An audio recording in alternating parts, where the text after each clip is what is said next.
नमस्कार. जागतिक वन दिनानिमित्त आपण आज एका अशा वेगळ्या माणसाला भेटणार आहोत, अशा एका वेगळ्या व्यक्तीला भेटणार आहोत, ज्या व्यक्तीनं आपलं संपूर्ण आयुष्य जंगल आणि जंगलाच्या समृद्धीसाठी, जंगलाच्या संगोपनासाठी दिलेलं आहे. नुसतं दिलेलं नाही आहे, तर वेड्यासारखं जंगलामध्ये आणि जंगलाच्या आसपास आजही निवृत्तीनंतर जवळजवळ 10-15 वर्षानंतरसुद्धा ही व्यक्ती जंगलातच रमलेली असते.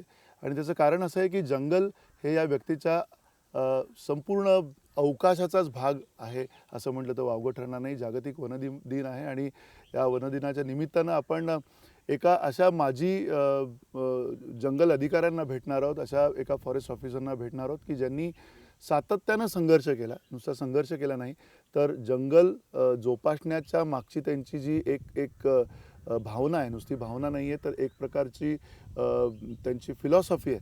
ती फिलॉसॉफी आज आपण समजून घ्यायची. कारण सरतेशेवटी आपण सगळे जगतो, शहरामध्ये जगतो आणि शहरामध्ये जगत असताना आपल्याला त्या जंगलाशी काही देणं घेणं नाही, अशा प्रकारची भावना आत्ता आपल्यामध्ये रूढ झाली असं म्हणायला हरकत नाही. आणि त्यामुळे आज आपण अशा एका त्या व्यक्तिमत्वाला भेटणार आहोत. आपल्यासोबत आहेत AR भारती. अण्णा, तुम्हाला अण्णा मी अगदी हक्काने म्हणतो. आणि खरं तर तुमच्याकडनं समजून घ्यायचं आहे सगळं की जंगल म्हणजे नेमकं काय. आणि गेले अनेक वर्ष तुम्ही या जंगलाच्या अवतीभोवती काम करताय, झपाटून जाऊन काम करताय, वेड पांघरून अक्षरशः ते सगळं काम करताय. नेमकं असं काय आहे की तुम्हाला हा जंगलाचा लगाव लागला आणि नेमकं कुठे जंगलाची आवड तुम्हाला निर्माण झाली? मी तर जंगलाला दुसरं नाव म्हणजे मी जीवनच समजतो. जंगलाशिवाय जीवन अस्तित्वच शक्य आहे असं मला वाटतं. आणि ही जी आवड जेव्हा मी फॉरेस्ट सर्व्हिसमध्ये आलो, म्हणजे जवळ 1970मध्ये, हो हो. आणि त्यावेळी भंडारा जिल्ह्यामध्ये तर खूपच घनदाट जंगल होतं त्या ठिकाणी. आणि तिथं उमरझरी एक गाव आहे, त्या गावामध्ये माझं जीवन सुरू झालं फॉरेस्टमध्ये. आणि तिथं मी जवळजवळ 10 वर्ष काढली त्या भागात. म्हणजे तिथं रस्ता नाही, कुठं हे नाही, पायी जावं लागायचं. 20 किलोमीटर पायी गेल्यानंतर ते हेडक्वार्टरला पोहोचायचं. आणि तिथं माझं मन एवढं रमलं त्या जंगलात की असं वाटायचं की पूर्ण आयुष्यभर तिथंच राहावं, असं इतकं म्हणजे हे होतं. आणि ते जंगल, नागझिरा आहे किंवा चोरखमार आहे, अशी जी गावं छोटी छोटी होते. आणि तिथं 10 वर्ष म्हणजे मी आणि दुसरी गोष्ट म्हणजे मी माझ्या कुटुंबियासोबत राहिलो. जंगलामध्ये मी कधीही एकटा राहिलो नाही कुठेही. म्हणजे माझा लहान मुलगा जो आहे तो पण तिथं जंगलातच जन्मला. अक्षरशः तिथं कुठलाही दवाखाना नव्हता, कुठलाही नाही, परंतु मी माझ्या कुटुंबाला माझ्याबरोबरच ठेवलं. आणि ते पण अतिशय आनंदाने माझ्याबरोबर राहिले. आणि तिथपासून मला जे जंगलाची आवड म्हणजे फॉरेस्ट ऑफिसर व्हायचं का ठरलं, कधी ठरलं तुमचं? नाही, मी अचानक म्हणजे त्यावेळी मी नांदेड जिल्ह्यात असताना किनवटला जंगल वगैरे होते माझे ते सासरे. आणि तिथूनच मला ते आवड निर्माण झाली आणि माझं सिलेक्शन झालं. मी देहरादूनला गेलो. अच्छा. 68 ते 70च्या बॅचमध्ये मी. त्या काळात देहरादूनला? हो, 1968. आणि त्यावेळी पहिल्यांदा मी रेल्वेमध्ये बसलो तिथं जायला. आणि तिथून आल्यानंतर आणि काय होतं की त्या काळात जे कल्चर होतं जंगलाचं, जे अधिकारी होते, मी त्या अधिकाऱ्यांना क्रेडिट देईल.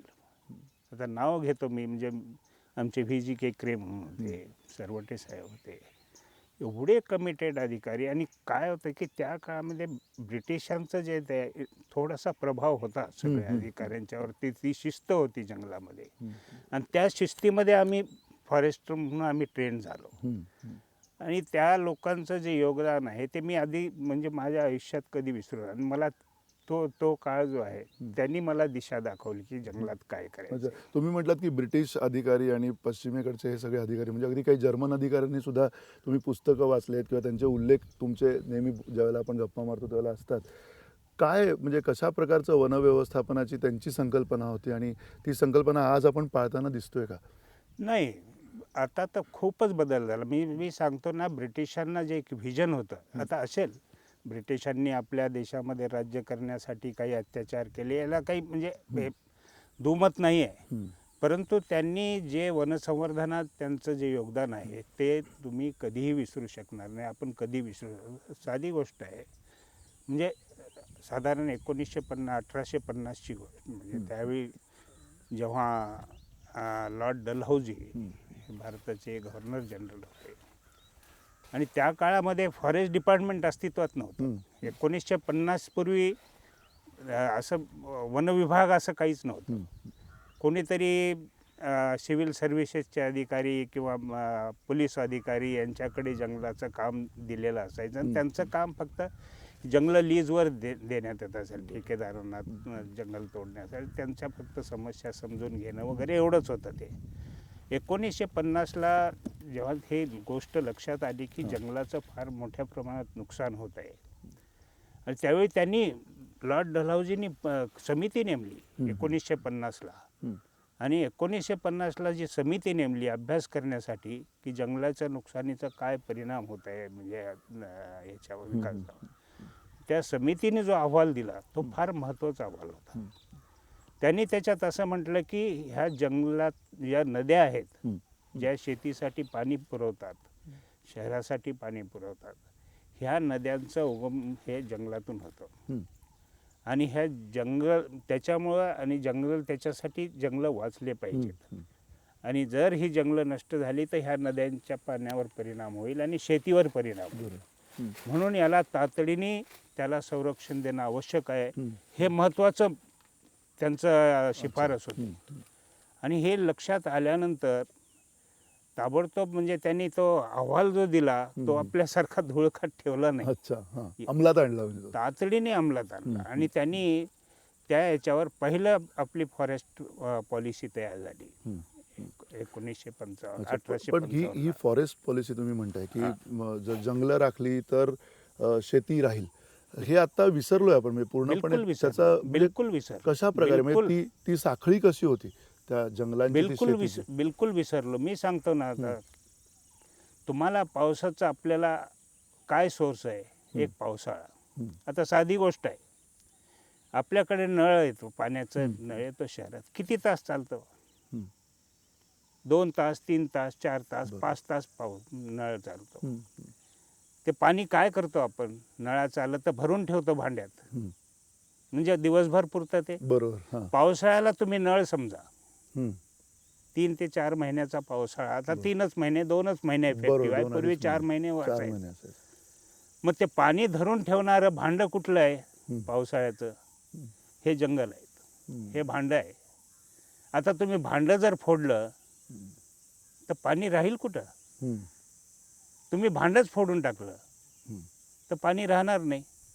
आणि पाणी जर नसेल तर तुमच्या नद्यांना पाणी, पाऊस जर, आता हे जंगलं आहेत, आपण जंगलाचा फक्त इमारती, लाकूड, जळाऊ लाकूड एवढाच विचार करतो. पण जंगलाचे जे अप्रत्यक्ष फायदे, ज्याला इंटँजिबल बेनिफिट्स म्हणतो, याचा आम्ही कधी विचार केला नाही. $33 ट्रिलियन एवढे त्याची व्हॅल्यू आहे. इंटँजिबल बेनिफिट जे आहेत, अप्रत्यक्ष फायदे ज्या जंगलाचे आहेत, $33 ट्रिलियन. असं ॲक्च्युली ही किंमत आपल्याला काढता. आज ऑक्सिजनची एक बॉटल विकत घ्यायची तर आपल्याला किती पैसे द्यावे लागतात. आणि आता इथं आपण बसलो तर आपल्याला फ्री ऑफ कॉस्ट तुम्हाला ऑक्सिजन. म्हणजे जंगलात हे जर पाऊस पडतो ते धरून ठेवण्याचं मोठं माध्यम म्हणजे जंगल आहेत. आज आम्ही विकासाच्या नावाखाली जे जंगलाचं सत्यानाश सुरू केलेलं आहे. साधी गोष्ट आहे, एवढे तुम्ही डॅम बांधले, एवढ्या मोठ्या प्रमाणात धरणं बांधली, त्याच्या कॅचमेंट एरियामधल्या जंगलाची परिस्थिती काय आहे? आता इथं भातचं आहे, हे आहे. आज तुळशी तलाव आहे, जंगल आहे म्हणून पाणी आहे. पवई तलाव जो सुरुवातीला ब्रिटिशांनी बांधला पिण्याच्या पाण्यासाठी, आज तिथलं पाणी पिण्याच्या लायकीचं नाही आहे.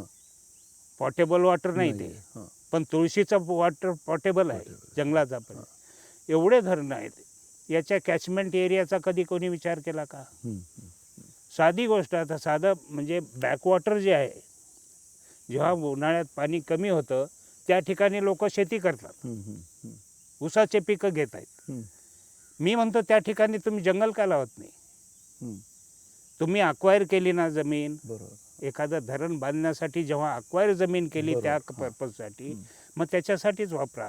मग त्या कॅचमेंट एरियामध्ये जर तुम्ही मोठ्या प्रमाणात लागवड केली तर जे सिल्टेशन आहे, जे माती वाहून जाऊन तलावात जर साठत आहे आणि तलावाचं जीवनमान कमी होत आहे, आता भाकरा धरणासारखं देखील किती 150 वर्षाचं आयुष्य सांगितलं होतं तर 50 वर्ष झालं असं म्हणतात बरोबर. ते.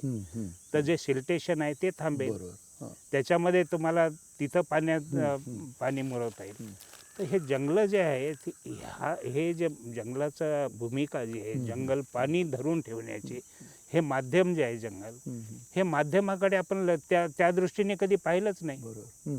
एक विचारायचं होतं तुम्हाला. तुम्ही सातत्याने ज्याला जंगल व्यवस्थापन, वन व्यवस्थापन आपण म्हणतो, खास करून वन्यजीवांच्या संदर्भामध्ये आपण म्हणतो, त्यावेळेला तिथला जो आदिवासी समाज आहे जंगलांमध्ये राहणारा, आज ज्या पद्धतीने त्यांना हाताशी धरून आंतरराष्ट्रीय दर्जाचे पोचर्स, वाघाची शिकार, या सगळ्या गोष्टी करताना भारतभरामध्ये ह्या सगळ्या घटना दिसतात.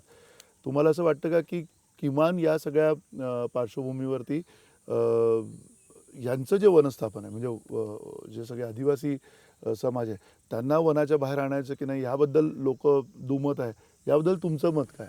मी तुम्हाला सांगतो, आदिवासींना जंगलाच्या बाहेर आणण्याची आवश्यकता नव्हती, कधीच नव्हती. हे आमचं चुकीचं व्यवस्थापन आहे.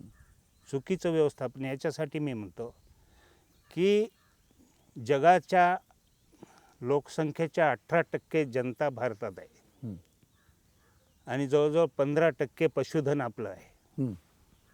आणि आपली जमीन किती आहे? जवळजवळ 2.5%. जगाच्या क्षेत्रफळाच्या 2.5% जमीन आहे. आता हे जे प्रेशर आहे, 2.5% जमिनीवर जगाच्या 18% लोकसंख्या आणि 18 पशुधन एवढं आहे, त्याच्यामध्ये जे प्रेशर आहे, डेमोग्राफिक प्रेशर जे आहे जंगलावरती, ह्या जमिनीवरती, त्याचे परिणाम हे झालेले आहेत. आता दुसरी गोष्ट काय की आदिवासीचं आणि जंगलांचं नातं अतिशय जवळचं होतं. मला आठवतं, जेव्हा आम्ही सर्व्हिसमध्ये आलो, आमचे फॉरेस्ट विलेजेस होते. ह्यांनी का रेव्हेन्यू विलेज केले मला कळत नाही. कोणत्या फॉरेस्ट विलेज होते तेव्हा फॉरेस्टचं आणि फॉरेस्ट विलेजचं लोकांचं नातं इतकं जवळचं होतं, तर त्यांचं वनसंवर्धनामध्ये आम्हाला खूप मदत व्हायची. आता अल्लापल्लीसारखं ठिकाण आता शहर झालं, ते फॉरेस्ट विलेज होतं. ह्याच्यात अक्राणी धडगावमध्ये जे गाव होते फॉरेस्ट विलेजेस होते, त्यावेळी एकमेकाचं नातं होतं. आदिवासींचं जे हे झालेलं आहे त्याचं कारण म्हणजे आमचं चुकीचं व्यवस्थापन याच्यासाठी की लोकसंख्या वाढत आहे, प्रेशर वाढत आहे. मग आदिवासी आता तेव्हा प्रत्येकाची कॅरिंग कॅपॅसिटी आहे. समजा एका घरामध्ये 10 लोक राहू शकत असतील तर तिथं 50 लोक नाही राहू शकणार. बरोबर. तुम्हाला त्या घराची कॅरिंग कॅपॅसिटी लक्षात घेतली पाहिजे आणि त्याप्रमाणे तुम्हाला उपाययोजना केली पाहिजे की 10 लोक झाले, 20 लोक झाले तर 10 लोकांना दुसरीकडे व्यवस्था करावी लागेल. आता प्रश्न आहे की आदिवासींचा विकास कसा होईल? आदिवासींचा विकास शेती करून नाही होणार. शेती करून जर झाला असता तर हजारो शेतकऱ्यांनी आत्महत्या केल्या नसत्या. तुम्ही म्हणाल की शेती हाच एक उपाय आहे, हे कधीच होऊ शकत नाही, पण संवर्धनातून विकास होऊ शकतो. म्हणून मी एक मागे पेपर पण लिहिला होता की आदिवासी विकास आणि जंगल संवर्धन हे अतूट नातं आहे. आता आदिवासींचं जे लोकसंख्या वाढत आहे त्यांना बाहेर कसं काढायचं? जे जुनी मंडळी आहे ते बाहेर येऊ शकत नाही, नवीन जनरेशन आहे, यांना बाहेर कसं काढता येईल? त्याच्यावर मी म्हटलं होतं की शिक्षण हा एक महत्त्वाचा उपाय आहे. तुम्ही आश्रमशाळा काढल्या, आदिवासी आश्रमशाळा. आता आपलं दररोज पेपरमध्ये वाचतो काय काय चालू आहे आश्रमशाळेमध्ये, कुठं काय चालू आहे, काय चालू. आता तुम्ही आश्रमशाळा काढल्या, त्याचं जरा इव्हॅल्युएशन करा की किती खर्च त्याच्यावर झाला शिक्षणावर आणि किती आदिवासींचे मुलं शिकून मोठे होऊन बाहेर निघाले जंगलात. तुम्हाला त्याच्यावरून कळेल, इव्हॅल्युएशन जर केलं तर कळेल की त्याचं काय. मग एवढा अमाप खर्च तुम्ही ट्रायबल डेव्हलपमेंटसाठी करूनही आज कुपोषित बालक आपण बघतोय. मग का? मग एवढा पैसा खर्च करून जर हे होत असेल, म्हणून मी म्हटलं होतं की तुम्ही काय करा की तुम्हाला कंट्रोल करता येणार नाही, शिक्षणाची क्वालिटी पाहिजे. आज आदिवासीची मुलं आश्रमशाळेत शिकणारी आणि मुंबई ठाणे किंवा शहराच्या ठिकाणी याचं कम्पॅरिझन होऊ शकत नाही. म्हणून मी मागे म्हटलं होतं की तुम्ही एकच त्या तहसीलसाठी एक शाळा काढा आदिवासींच्या मुलासाठी स्पेशल, त्यांना सगळ्या सुविधा द्या. तुम्ही कंट्रोल करू शकाल, बरोबर. तुम्ही मॉनिटर करू शकाल क्वालिटी ऑफ एज्युकेशन. अशा रीतीने आदिवासी त्या तहसीलमधल्या सगळ्या आदिवासींचे मुलं जे आहे ते बाहेर येतात आणि त्यांना इंटरनॅशनल तुम्ही फॅसिलिटी द्या, बरोबर. खर्च करा. ते मुलं परत जंगलात कधी जाणार नाही. ते प्रेशर कमी होईल. बरोबर. जो परंपरागत आदिवासी आहे तिथं त्यांना तुम्ही फक्त जंगल संरक्षणावर द्या, त्यांना सगळं पुरवा, त्यांना धान्य पुरवा, त्यांना काय पाहिजे ते द्या. आणि तुम्ही जंगल 10 वर्ष थांबवा. जंगलामधून जे उत्पन्न येईल ना त्याच्यावरती त्यांचं सगळं वा. खर्च आलं. मग तुम्ही ह्या जंगलातून सरकारला किती पैसा हा विचार करू नका, पण ह्या जंगलामुळे जे इनडायरेक्ट बेनिफिट आहेत हे किती मिळत आहेत बरोबर. त्याचं तुम्ही व्हॅल्युएशन करा. तर एक- तुम्हाला एक कळेल. तुम्ही जे म्हटलं होतं की जंगलाचं आणि गावाचं, म्हणजे आपण जंगली आणि नागर ज्या वेळेला ह्याच्यामध्ये माणसं असतात, छोटी छोटी गावं असतात, त्या गावांच्या अलीकडे काही वनराया असतील किंवा वन स्थानं असतील, असं काही तुमचं त्याच्यातली साखळी कशी असायला हवी? डॉक्टर बँडिसला जेव्हा जाणलं, लॉर्ड डलहौसी मी मागे म्हटलं की चार्टर ऑफ इंडियन फॉरेस्ट जे आहे 1955ला झालं, त्याच्यानंतर तेवढ्यावरच थांबले नाहीत. लॉर्ड डलहौसीनी चांगलं जंगलाचं व्यवस्थापन होण्यासाठी अधिकाऱ्यांचा शोध सुरू केला, कोण करू शकतं हे. आणि त्या काळात फ्रान्स, जर्मनी हे वनव्यवस्थापनामध्ये फार पुढे गेलेले राज्य जगामध्ये. म्हणून त्यांनी डॉक्टर ब्रँडिसची निवड केली. डॉक्टर ब्रँडिस जे आहे ते जर्मन विद्यापीठामध्ये बॉटनीचे प्रोफेसर होते आणि ट्रेंड फॉरेस्टर होते ते. तर त्यांनी आणलं भारतामध्ये, डॉक्टर ब्रँडिसना. आणि सुरुवातीला ब्रह्मदेश जो आहे, बर्मा हे इंडियाचा भाग होता, ब्रिटिश बर्मा जे आहे ते भारताचाच भाग होता. 1835ला तो वेगळा झाला. आणि तिथं जे आज बर्मा टीक म्हणतो आपण, ते ब्रह्मदेशातलं टीक पेगू प्रांतामध्ये, अच्छा, तिथं त्यांची नेमणूक केली डॉक्टर ब्रँडिसची, की त्याचं व्यवस्थापन. आणि त्यांनी तिथं इतकं सुंदर व्यवस्थापन केलं. तिथं सगळे जे अमाप असं जंगलतोड होत होती ठेकेदारांच्या, ते थांबवली, त्याला रेग्युलेशन केलं, नियम केले. आणि त्यांचं हे सगळं काम बघून पूर्ण ब्रह्मदेशातलं जंगल जे आहे त्यांच्या अधिपत्याखाली आणलं डॉक्टर ब्रँडिसच्या. आणि जेव्हा हा रिपोर्ट आला तेव्हा मग डॉक्टर ब्रँडिसना भारतात आणलं. आणि भारतात पहिले ते महानिरीक्षक, वन महानिरीक्षक म्हणून त्यांची नेमणूक केली. पण डॉक्टर ब्रँडिस मग आल्यानंतर फक्त 17 वर्षाचा कालावधी त्यांचा. 17 वर्षात 1881ला ते निवृत्त झाले. 17 वर्षाच्या कारकिर्दीत त्यांनी जे काम केलं, तर सुरुवातीला फॉरेस्ट डिपार्टमेंटच नव्हतं, असं काही ऑर्गनायझेशन नव्हतं. त्यांनी फॉरेस्ट डिपार्टमेंट तयार केलं, सर्कल डिव्हिजन वगैरे हे ते. त्याच्यानंतर त्यांनी 2 अधिकारी नेमले, जर्मनचेच, त्यांना पण आणले.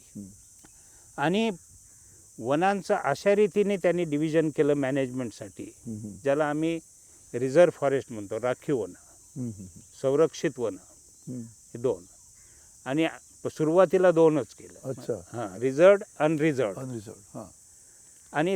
आणि पहिलं ते सगळ्या याच्यासाठी त्यांना प्रांतीय सरकारना त्यांनी अधिकार दिले, की ही जंगलं अधिसूचित करणे, म्हणजे शासकीय जंगलं म्हणून अधिसूचित करण्याचे अधिकार प्रांतीय सरकारला दिले. आणि मग हे जंगलं अधिसूचित झाली शासन. बरं, दुसरी गोष्ट म्हणजे सरकारी झाली म्हणजे हे केलं, त्याच्यावर त्यांचे कोणाचे राईट्स असतील, हक्क असतील, हे सगळं विचारात घेऊन त्यांनी शासकीय जंगलं, आज म्हणतात ना त्यावेळी का असं झालं तसं काही नाही आहे. ज्यांनी वाचले नाहीत पुस्तकं ते असं म्हणू शकतात. आणि मग रिझर्व्ड, अनरिझर्व्ड असं केलं. आणि त्याच्यामध्ये रिझर्व्ह फॉरेस्ट म्हणजे राखी, आता हे जे आपलं नॅशनल पार्क बोरिवली आहे हे रिझर्व्ह फॉरेस्ट आहे, notified under Indian forest act. अच्छा. तर राखीव वन म्हणजे even mere trespassing into reserve forest is cognizable offence, दखलपात्र गुन्हा आहे. पाय तुम्ही ठेवला तरी गुन्हा होऊ शकतो.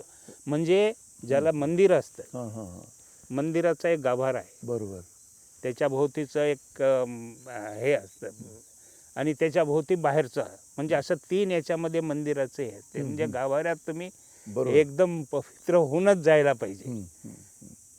तिथं म्हणजे दुसरे काही ऍक्टिव्हिटीला तुम्हाला हे बरोबर, नाही. बरोबर. त्याच्या भोवती आहे तर तुम्ही थोडंफार फिरू शकता तिथं.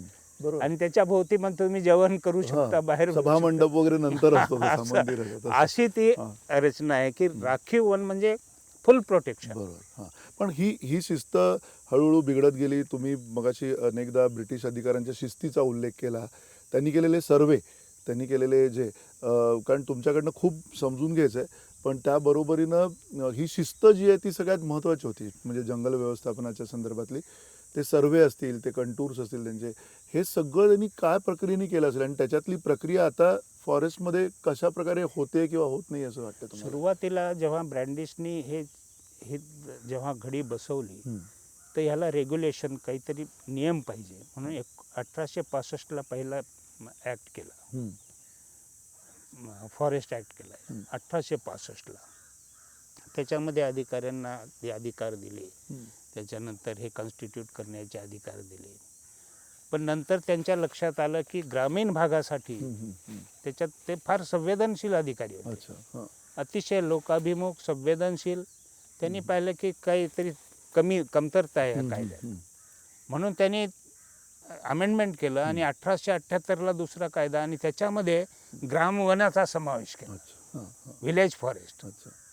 म्हणजे ग्रामीण भागातल्या लोकांच्या वनोपजाविषयक ज्या काही गरजा आहेत हं, हं. ते भागाव्यात म्हणून त्यांनी ग्रामीण वन विलेज फॉरेस्टचं चॅप्टर टाकलं त्याच्यामध्ये. अच्छा. म्हणजे किती विचार केला त्या माणसाने. हां.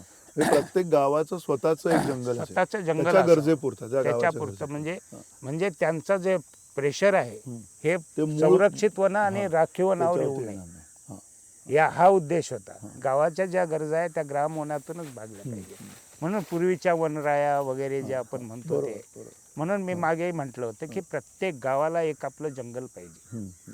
किंवा गुरचरणं होती मधल्या काळामध्ये, होते. गायरानं आज- होती. ती आज सगळी गुरं- गुरचरणं गायरानं तर आता पूर्णपणे संपली. सगळे गुरुचरण अक्षरशः 7-12 हे देऊन वाटून टाकले लोकांनी. गुरुचरणाचा उद्देशच लक्षात घेतला नाही. आता मला सांगा, 4 लोकांनी अतिक्रमण केलं गायरानावर आणि तुम्ही त्यांना हे केलं. बाकीचे जे भूमिहीन लोक आहेत गावातले त्यांनी काय करायचं? म्हणजे ज्यांनी जे अतिक्रमण केलं, 10 लोकांनी बरोबर. अतिक्रमण केलं असेल, गुरुचरण सगळं केलं. जे भूमिहीन लोक आहेत हं. त्यांनी काय करायला पाहिजे? त्यांनी त्यांची गुरं कुठं पाठवायची समजा. पण त्याचं जर व्यवस्थापन चांगलं झालं असतं, ग्रामवनांचं जर व्यवस्थापन झालं असतं, हं. तर त्याच्यातून गावातल्या भूमिहीन लोकांचा देखील प्रश्न सुटू शकता. एक उदाहरण मी तुम्हाला देतो. हं, हं, हं. आज मुंबई शहराला दुधाचा पुरवठा करतात. कोण करतात? हं. कोण आहेत? उत्तर प्रदेशमधून लोक आलेले आहेत, बरोबर. गुजरातमधून आलेले आहेत. त्यांचे तबेले आपण मुंबई शहरात बरोबर. बघतो. हं, हं. सगळे तबेले त्यांचे आहेत. बरोबर. दुधाचा पुरवठा कोण कुठं होतं? मुंबईला, ठाण्याला करतात. बरोबर. हां. त्यांच्याकडे काही जमीन आहे? हं. बरोबर. मग त्या गुरांना मिळणारा चारा येतो कुठून? हं. पालघर, डहाणू. हे. बरोबर. हां. जे चारा उत्पन्न करणारे लोक आहेत हं. ते भिकारी आहेत. बरोबर. भिकारी म्हणजे गरीब आहेत, हां, म्हणजे अगदीच वाईट परिस्थिती आहे. वाईट परिस्थितीत.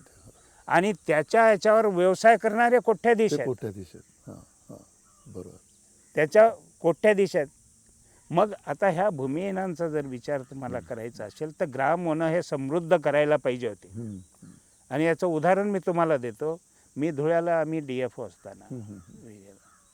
काकासाहेब चव्हाण आमचे अतिशय म्हणजे मी ज्यांना- एक त्याच्या आधी तुम्हाला विचारायचं आहे, म्हणजे तुमच्याकडनं खूप जुने दिवस आधी समजून घ्यायचे आहेत आणि त्याच्यानंतर खरं तर ती प्रक्रिया म्हणजे तुम्ही विदर्भात होतात, एक तरुण आनंद भारती आपल्या कुटुंबासह, आपल्या तरुण पत्नीसह तिकडे होता, मुलं छोटी होती आणि मग ते पुन्हा सगळं कुटुंब आपलं उचलायचं आणि दुसरीकडे बदली झाल्यावरती बदलीच्या मानसिकतेच्या संदर्भात काय म्हणाल पहिल्यांदा? कारण तुम्ही ज्यावेळेला धुळ्याला आलात, उत्तर महाराष्ट्रात आलात, तुमचा संघर्ष सुरू झाला असेल, एक नवी जबाबदारी तुमच्यावरती आली असेल, सातपुडा होता, आसपास सगळे होतं, तर हा संघर्ष सुरू होण्यापूर्वी ती सगळी प्रक्रिया जी आहे बदलीची, त्याबद्दल काय म्हणजे तुम्हाला कधी बदलीची भीती वाटली नाही का? म्हणजे तुमच्या अजिबात. मुलांच्या शिक्षणाबद्दलची काळजी वगैरे असते हल्ली लोकांना, काही त्याचं नाही. काय? मी तुम्हाला सांगतो, 70ची गोष्ट, जेथं काही नव्हतं, हां. मी माझ्या मुलांना तिथं एक झोपडी बांधून दिली हां. आणि आमच्या स्टाफचे काही मुलं आणि गावातले आदिवासींचे मुलं त्यांच्याबरोबर माझ्या मुलांना बसवायचं खाली. आणि एक डेली वेजचा मुलगा मी त्यांना शिकवायला ठेवला होता. अच्छा. कॉन्व्हेंट नव्हती, काय हो, नाही. परीक्षा द्यायला ते शाळेत जायचे फक्त, कारण काही शाळाच काही नव्हती. शाळाच नव्हती. पण मी माझ्या मुलांना कुठल्या कॉन्व्हेंटमध्ये टाकलं नाही, कुठं नागपूरला नेऊन ठेवलं नाही किंवा भंडाऱ्याला नेऊन ठेवलं नाही. कारण मी म्हटलं ह्यांनी जंगलातच राहायला पाहिजे, यांनी ते जीवन त्यांनी हे केलं पाहिजे. आणि मला दुसरी गोष्ट तुम्हाला आश्चर्य वाटेल, 70 ते 80 78 8 वर्ष मी त्या गावात राहिलो. मला कधी वाटलं नाही की तिथून जावं. अच्छा. खूप म्हणजे इंटेरियर होतं, पण वाघ यायचे तिकडे मी ऐकलंय. कधी मला वाटलं नाही. आणि अक्षरशः जेव्हा माझी बदली झाली, शेकडो लोक अक्षरशः रडत यायचे की साहेब तुम्ही जाऊ नका, अच्छा. तुम्ही आम्हाला राहा, इथंच राहा. मला कधी वाटलं नाही की मला शहरात बदली असायला पाहिजे आणि दुसरीकडे आलं. पण माझी बदली झाली. आणि जवळजवळ 10 वर्षानंतर मी भंडारा सोडलं आणि धुळ्याला याच्यासाठी आलो की माझं जेव्हा प्रमोशन झालं, काही दिवस मी FDCMमध्ये गोंदियाला होतो. म्हणजे 5 वर्ष, जवळ 80 ते 85 वर्ष त्यावेळी. आणि तिथून धुळ्यामध्ये फार मोठा प्रश्न होता अतिक्रमणाचा आणि जंगलतोडीचा. त्यावेळी नाईक साहेब, स्वरूपसिंग नाईक साहेबांनी, परब साहेब त्यावेळी कन्झर्वेटर, त्यांनी आम्हाला एक चांगला अधिकारी तुम्ही द्या इथं हे.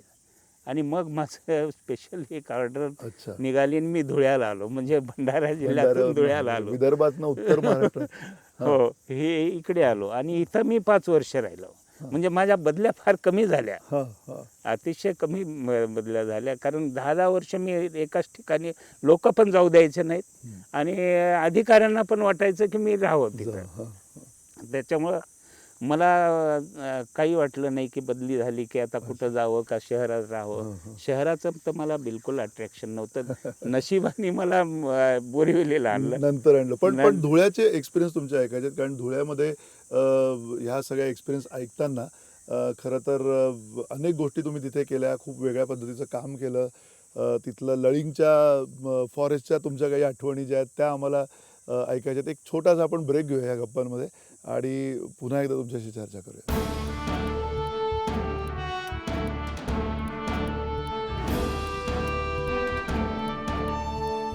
पुन्हा एकदा आपण चर्चेला सुरुवात करूयात. संजय गांधी नॅशनल पार्कचे माजी संचालक आनंद भारती यांच्याशी आपण चर्चा करतोय आणि समजून घेतोय जंगलाचं महत्त्व काय आपल्या आयुष्यातलं. आणि मुळात जंगलाच्या या सगळ्या पार्श्वभूमीवरती एक अधिकारी म्हणून त्यांनी काय काय केलं, काय आव्हानं होती त्यांच्यासमोर त्यावेळेला.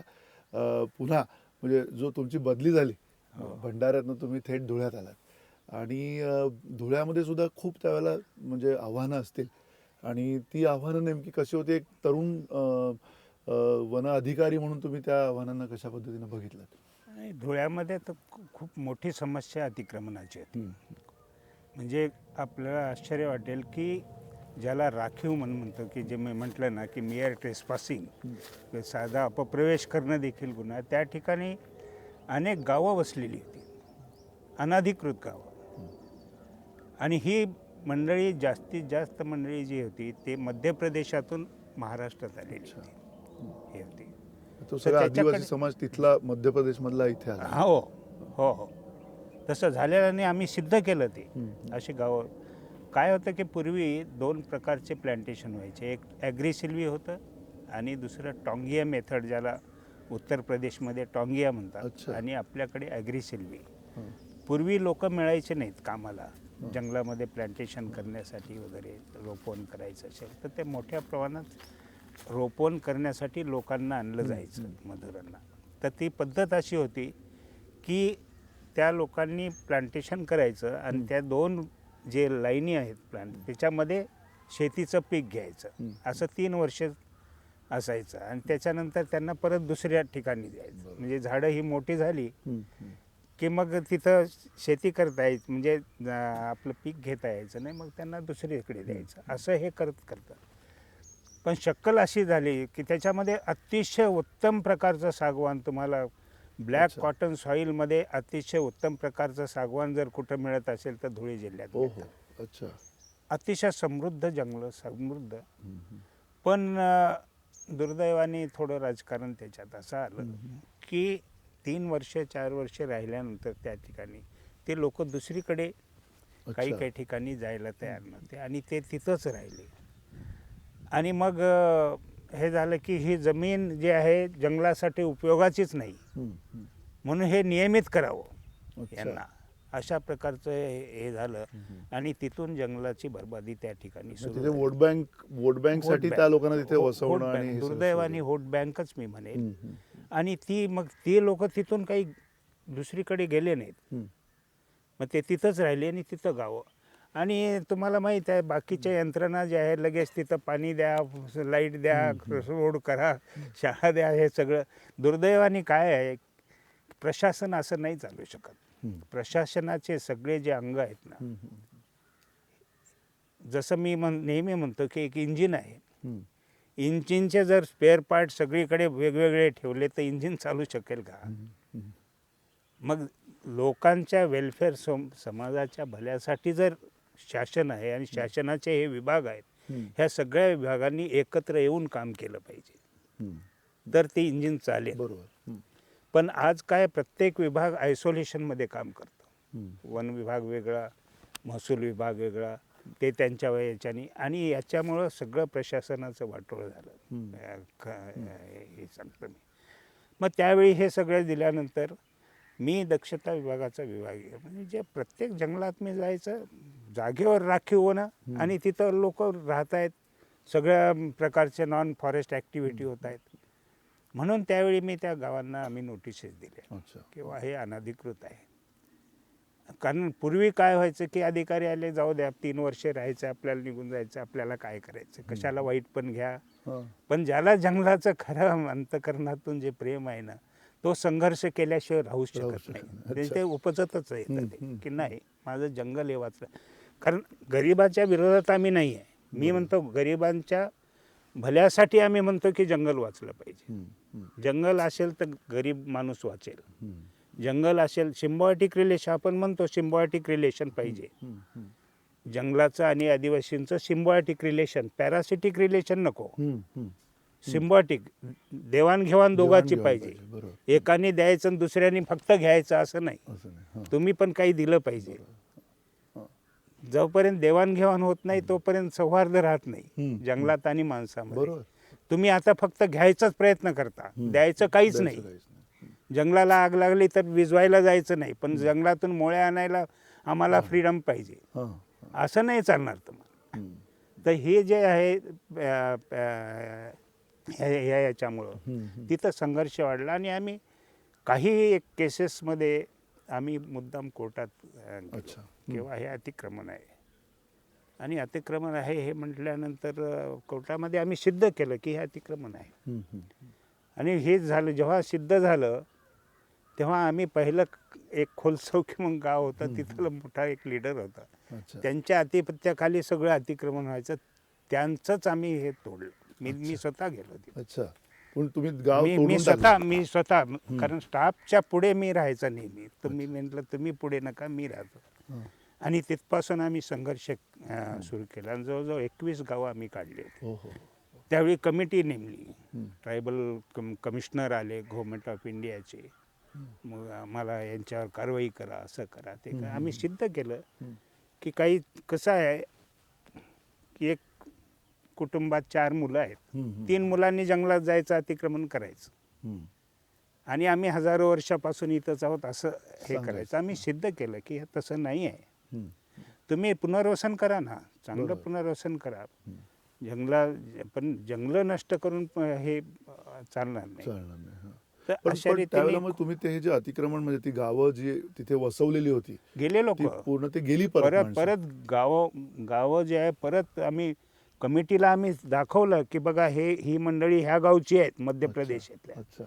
आणि आपल्याला आश्चर्य वाटेल, इंडियन फॉरेस्ट मॅन्युअल जे बॉम्बे फॉरेस्ट मॅन्युअल जे आहे त्याच्यामध्ये लोकांचे, आदिवासींचे हक्क, राईट्स अँड प्रिव्हिलेजेस दिलेले आहेत. आणि इथला जो भिल्ल समाज आहे, हा भिल्ल समाजातला एक अतिशय स्वातंत्र्य सेनानी कत्थू भिल म्हणून अच्छा. तो आमच्याकडे आला हो हो हो.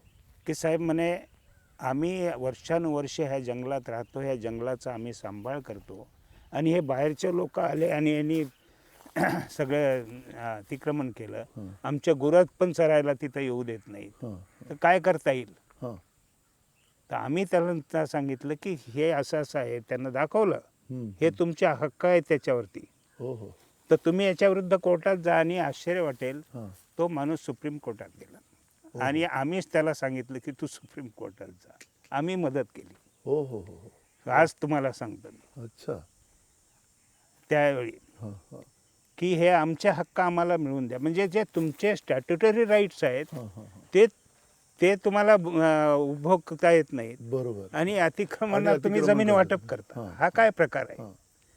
तर हाच ह्या समाजाने पुढे आता आमची बदली झाली, नंतर पुढे काय हं. झालं, पण सुप्रीम कोर्टामध्ये देखील अतिशय गंभीरतेने त्या याच्यावर चर्चा झाली होती. तो कत्थू पवार म्हणून जो आहे तो तिथं गेला होता. हं, हं. तर ह्या ठिकाणी आणि आज तुम्हाला सांगतो सातपुड्याचे आजही माझे जे कर्म अधिकारी आहेत हो. माझ्या हाताखाली होते, ते म्हणतात साहेब तो काळ संपला, आता भयानक परिस्थिती आहे, हं. कोणी कोणाला काही म्हणू शकत नाही. आणि संपूर्ण सातपुडा हं. आज मला सांगा, नर्मदा कॅचमेंट एरिया आहे, बरोबर तुमचा तापीचा हे आहे. बरोबर. आज जिथं 1850ला ब्रिटिशांना कळलं होतं की ह्या भागातली जंगलं अतिशय इंटॅक्ट राहिली राहिली पाहिजे, पाहिजेत. हां. त्या ह्याच्यामध्ये त्या ठिकाणी तुम्हाला फक्त शेतीशिवाय दुसरं काही दिसणार नाही. हं. आणि आदिवासींचं कुपोषणाला तिथले जंगलं नष्ट होणं हेच कारण आहे, हं. दुसरं कारण राहूच शकत नाही. म्हणून मी नेहमी म्हणतो की संवर्धनातून विकास होऊ शकतो, हं. विध्वंसातून विकास कधी होऊ शकत नाही आणि तो स्थायी होऊ शकत नाही. हं. हं. कारण शेतीवर आदिवासी जगू शकत नाही. बरोबर. जंगलं जर अस्तित्वात असतील तर नक्की आदिवासी चांगल्या रीतीने जगू शकतो. बरोबर. तर शासनाने थोडे धोरण हे बदलायला पाहिजे की जे काही वनउपजाचा जो रेव्हेन्यू आहे हं. तो फक्त त्यांच्यावरच खर्च करायचा. बरोबर. हं. हं. तुम्हाला जो फायदा मिळेल तो अप्रत्यक्ष फायदा जंगलाचे आहेत, त्याचं तुम्ही व्हॅल्युएशन करा आणि ते तुम्ही फायदा म्हणून समजा. हं. आणि मी सांगतो जंगलं जर वाचली तर शेतकरी वाचेल. हं. आज जे शेतकरी आत्महत्या बरोबर. करत आहेत, हं. हं. केवळ पाणी नाही, पाऊस नाही, पिकत नाही, बरोबर. हं. हं. आज पाणी नसेल तर करणार का? काय करणार? म्हणून नेहमी म्हणतो की forest is a foster mother of agriculture म्हणतात ना, अच्छा. की शेतीशिवाय, जंगलाशिवाय शेती राहू शकत हं. नाही. हं. आणि तुम्ही जंगलामध्ये शेती करायला प्रोत्साहन देताय, हं. म्हणजे हेही मरणार आणि ते पण ते मरणार. पण म्हणणार आहे. पण या सगळ्याच्या ह्याच्यामध्ये जो सगळ्यात मोठा प्रश्न आवासून उभा आहे तो म्हणजे गुर चराईचा आहे. मेंढ्या, शेळ्या, बकऱ्या ह्या सगळं ज्या वेळेला हे सगळं एक मोकळं रानात आपण सोडून देतो, गावकरी म्हणून तो एक आपला हक्क आपल्याला वाटतो आणि त्यानंतर संघर्ष परत तयार होतो, जंगल मानव संघर्ष तयार होतो. बऱ्याचदा जंगली प्राणी त्यांच्या शेळ्या मेंढ्यांवरती हल्ले करतात. हा सगळा संघर्ष तुम्ही मला वाटतं हाताळला होता आणि लळींच्या इकडे कधी कुरणं विकसित केली होती. ते कसं काय गावाला तुम्ही कसं बरोबर घेतलं म्हणजे त्यावेळेच्या मी गावकऱ्यांना? धुळ्याचंच उदाहरण एक सांगतो मी तुम्हाला की जंगलं नष्ट होण्याचं मुख्य कारण मी तर गुरेचराई सांगतो. अच्छा. गुरेचराई. हं. हं. कारण ती जी आहे ना, गुरं चरणं जंगलामध्ये म्हणजे नैसर्गिक पुनरुत्पत्ती थांबवणं. हं. नैसर्गिक पुनरुत्पत्ती जर जंगलाची चालू असेल तर जंगलं सातत्याने टिकतील. टिकतील. हां. आता तुम्ही शेतामध्ये आपण धान्य पेरतो, हं. उगवल्याबरोबर गुरं पाठवतो का आतमध्ये? हं. नाही नाही पाठवत ना. पडत. बरोबर. हां. ते मग धान्य मिळेल कसं? हां. मग हे जंगलाची जी एक लक्षात घ्या, तुम्ही जंगलं नाही तयार करू शकत, तुम्ही रोपवन तयार कराल. हं. तर जंगलं हे नैसर्गिकच तयार होतील, कारण जंगलामध्ये अनेक हजारो प्रकारच्या स्पीशीज आहे, याची लागवड तुम्ही करू शकता का? हं.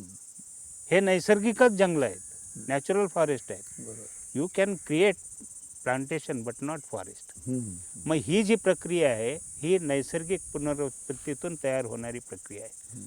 आणि तुम्ही त्यावेळी हजारो गुरं जर जेव्हा रोपं उगवतात, बी पडतं, उगवतात, त्यावेळी हजारो गुरं जर जंगलात सोडली तर ते राहील कसं? आज मला तुम्ही सांगा, महाराष्ट्रामध्ये भयानक कोणाच्याही लक्षात येत नाही आहे समस्या. नुसते आपण रोपवन करून जंगलं नाही वाढू शकत. तुम्ही ताबडतोब म्हणून ब्रिटिशांनी फार कडक नियम केले होते. हम्म, हम्म. 1927चा जो कायदा आहे इंडियन फॉरेस्ट ॲक्टमध्ये, त्याच्या अगोदरमध्ये, की अनधिकृत जर गुरंचराई असतील तर त्याला सरकार जमा करण्याचे अधिकार होते हम्म. आणि त्याला दंड आहे. त्या गुराच्या किमती एवढा दंड होता आणि मी हे करून दाखवलं धुळ्याला. हो हो. धुळ्याला जवळजवळ 200 ते 300 400 काठेवाडींच्या गुरांना आम्ही सरकार जमा केलं होतं. हो हो. अच्छा. आज मला तुम्ही सांगा, काठेवाडी महाराष्ट्रातले आहेत का? हम्म. मग हजारो गुरं ते आपलं घर सोडून महाराष्ट्रात का आले? हां. म्हणजे तिथं विध्वंस केला, बरोबर. तिकडे सगळं संपवलं आणि आता महाराष्ट्राला विध्वंस करण्यासाठी ते आलेत आणि आम्ही त्यांचं स्वागत करतो. म्हणून मी गावोगाव जाऊन लोकांना भेटायचं.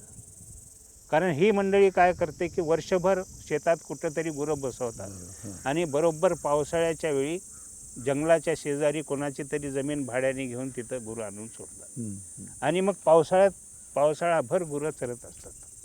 आज तुम्ही आनेर डॅम घ्या, तिकडचा भाग घ्या, जिथं अंजनाचं अतिशय उत्तम प्रकारचं जंगल आहे, हम्म, हम्म. अतिशय हो हो. उत्तम प्रकारचं जंगल, त्या ठिकाणी तुम्हाला अंजनाची मोठ्या झाडाशिवाय दुसरं काही दिसणार नाही. हो हो. सगळं उद्ध्वस्त केलं हे गुरे चराई. म्हणून गुरे चराई आता एका बाजूला आपण म्हणतो की तुम्ही स्टॉल फिडिंग करा, आपल्या लोकांना सांगतो, हम्म. आणि इकडे हजारो लोकांना तुम्ही परवानगी देता. आणि काही ठिकाणी त्यांच्या, म्हणून मी रामनगर म्हणून एक गाव होतं जळगाव जिल्ह्यामध्ये, हम्म, हम्म. त्या ठिकाणी ते मला जेव्हा कळलं की तिथं फार मोठ्या प्रमाणात काठेवाडींचे गुरे जंगलात, तर आम्ही सकाळी 4 ते 4:30ला उठून मी गेलो. हो, आम्ही हो. आमच्या लोकांना घेऊन पायी ओके. जवळजवळ 10 किलोमीटर पायी आम्ही गेलो जंगलामध्ये आतमध्ये. क्या? तर त्या ठिकाणी प्रत्येक झाडावर त्या काठेवाडी ते फांद्या तोडत आहे आणि ते गुरं चरत आहेत. अच्छा. हो, हे पाहिलं आम्ही. काय करायचं, एवढे जवळजवळ 200-250 200 गुरं होते. गुरं. हां. हां, हां. मग आम्ही आमचे जे माझ्याबरोबर काही वॉचमन होते, गार्ड होते, त्यांना ते त्यांच्यासारखे लाल फेटे बांधले अच्छा. काठेवाडीसारखे, हां, हां. आणि ते केल्याशिवाय ते गुरं येत नाहीत त्याच्याबरोबर. अच्छा. हो हो हो. असं करून आम्ही एक 100-150 गुरांना हे केलं हां. आणि लोकांना सांगितलं की तुम्ही ताबडतोब यांना घेऊन जा अच्छा. त्या ह्याला गावाला. हां हां. आणि मग मी त्यांच्या मला वाटलं की आता हे लोक येणार त्या हां, गावातले रामनगर, आणि मग हे गुरं परत घेऊन जाणार. म्हणलं तुम्ही जा, मी एक माझ्या फॉरेस्ट गार्डाला एकट्या गेलं आणि मी पायी गेलो त्या गावात अच्छा. त्यांना तिकडेच थांबवण्यासाठी हे पोहोचेपर्यंत. अच्छा. अच्छा. आणि शेवटी हे आणून आम्ही ते त्यांच्या त्या गुरा एवढी किंमत वसूल केली अच्छा. आणि मगच सोडलं आणि ते गाव मध्य प्रदेशमध्ये निघून गेलं होतं अच्छा. त्या कारवाईमुळे. हम्म, हम्म. अशा प्रकारची कडक कारवाई केल्याशिवाय, म्हणून मी दाखला दिला कोर्टामध्ये जेव्हा मी केलं 1926ला हम्म. यवतमाळच्या कोर्टाने 26 म्हशी सरकार जमा केल्या होत्या त्या हो, हो. काळात. अच्छा. त्या काळात म्हणजे त्यांनी ओळखलं होतं की ह्या गुरे चराईचा जो परिणाम जंगलावर, आज तुम्ही रोपण करण्यासाठी कोट्यावधी रुपये आपण खर्च करतो, पण हे तुम्हाला न 8 कोटी काही काहीतरी करता 8 कोटी काहीतरी झाडं लावलीच आपल्या चांगला वनामध्ये. नाही, चांगला उपक्रम आहे तो. हां. म्हणजे त्यांनी जे आता मागच्या वर्षी केला माननीय मंत्री महोदयांनी, त्यांचं म्हणजे खरंच कौतुक करावं असं कमी आहे. हां. अतिशय चांगला उपक्रम आहे. हम्म. पण हे जंगलामध्ये जे नैसर्गिकरित्या उत्पन्न होणारे आहेत, कुठलाही खर्च न न लागता, लागतं. ते वाचवा. हां, हां. हे ते करत वाचून- बसण्यापेक्षा ते केलेलं जास्त. हां, हे पण करा. हां. आता हे पण जसं आता चांगलं इनिशिएटिव्ह आहे. हम्म, हम्म. फक्त कसं आहे की स्थानिक अधिकाऱ्यांचा तेवढा उत्साह पाहिजे. बरोबर. म्हणजे जसं आता मी काल वाचलं पेपरमध्ये की रायगडवर इतके झाडं लावले होते, एवढे शिल्लक राहिलेले हम्म, आहेत. हम्म. आता हे लोकल अधिकाऱ्यांना तेवढी तळमळ असायला पाहिजे होती की हे केलं तर वाचवलं पाहिजे. आता हीच झाडं आता याच्यामध्ये जे आता ह्याच्यामध्ये जलसंधारणामध्ये जे नाले बरोबर. उपसल्या गेले, हां, हां. ह्या नाल्यांनी जर झाडं लावली असती तर ते गाळाची माती गाळाची होती, माती परत हजारो, झाली. आणि त्या बाजूच्या शेतकऱ्यांना जर जबाबदारी दिली असती बरोबर. हां. की काही इन्सेंटिव्ह दिलं असतं, हां. त्या दोन्ही नाल्यांच्या बाजूला जे नद्या होत्या, छोटे ओढे होते, ते खोल केले हम्म. आणि माती जी बरोबर. निघाली त्याच्यावर जर ओपन पूर्ण दोन्ही बाजूला केलं असतं हम्म. तर हजारो झाडं जगले असते. आणि ते शेतकऱ्यांना इन्सेंटिव्ह, तुझा हा एवढ्या भागातून हा जातो ना नाला, एवढे झाडं आहे, तुला एवढं इन्सेंटिव्ह घे, बरोबर. त्याने केलं असतं नक्की. हम्म, हम्म. आणि ती फर्टाईल सॉईल असल्यामुळं, गाळाची गाळाची असल्यामुळं असल्यामुळे ती झाडे लवकर वाढली लवकर असती. वाढली. हां. तर अशा रीतीने थोडंसं बरोबर, थोडीशी कल्पकता त्या अर्थाने असायला प्लॅनिंग पाहिजे. झालं असतं तर मला वाटतं आजही आताही यावर्षी पण अच्छा. असं करायला हरकत हां, नाही. हां. जिथं नाल्याला खोलीकरण झालेलं आहे हां, हां. तिथं जी माती आजूबाजूला निघालेली आहे त्याच्यावरती मोठ्या प्रमाणात झाडं.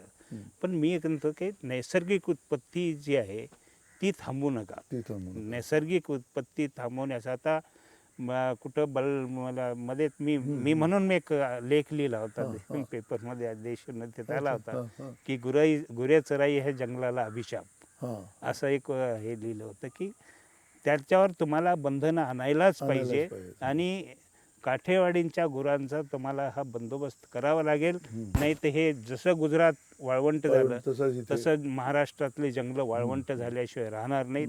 याच्यावर अतिशय गांभीर्याने विचार करायला पाहिजे असं असं बरं. पण अण्णा, ही अतिक्रमणाची समस्या तर सगळ्याच जंगलांवरती जवळजवळ सर्वत्र आहे. नवीन जंगलं तयार करण्याच्या दृष्टिकोनातून काम तेवढं खूप वेगानं होताना दिसत नाही एकीकडे. दुसरीकडे संजय गांधी नॅशनल पार्कला ज्यावेळेला तुम्ही आलात, त्यावेळेचं संजय गांधी नॅशनल पार्क आणि आत्ताचं ह्याच्यातला जो मधला प्रवास आहे, तो तुम्हाला कसा वाटतोय? आणि खास करून नॅशनल पार्कवरती तेव्हासुद्धा खूप झोपडपट्ट्यांचं आक्रमण होतं. सगळ्या डोंगरांवरती आता मुंबईमध्ये जर बघितलं तर आपण झोपड्या झालेल्या आहेत. ती एकेकाळची जंगल जमीनच असणार आहे. नेमकं काय हे होतंय? नाही काय आहे की आपल्याकडे एक मिसप्लेस सिंपत्ती आहे लोकांच्याबद्दल. कोणत्याही याच्याकडे बघण्याचं जे आहे दृष्टिकोनच चुकीचा आहे. संजय गांधी राष्ट्रीय उद्यान तुम्ही तयार केलं, कोणताही कायदा जो असतो तो लोकांच्या भल्यासाठीच असतो. तुम्ही कायदा करता for the welfare of the society as a whole, समाजाच्या भल्यासाठी कायदा. मग कायद्याप्रमाणे तुम्ही चाललं पाहिजे ना. तुम्ही नॅशनल पार्क करायचंच नव्हता मग. म्हणजे जेव्हा नॅशनल पार्क तुम्ही तयार केलेलं आहे मग त्याचं त्या कायद्याप्रमाणे संरक्षण होणं आवश्यक आहे असं माझं मत होतं. जेव्हा मी संजय गांधी राष्ट्रीय उद्यानामध्ये 93ला जॉईन झालो तर मी जेव्हा पाहिलं की माझा उद्देश काय, इथलं जी वन्यजीव म्हणजे फक्त प्राणी नाही, प्राणी वनस्पती सगळंच आलं त्याच्यामध्ये. ही बायोडायव्हर्सिटी आहे, जैविक विविधता ही वाचली पाहिजे, इंटॅक्ट असली पाहिजे.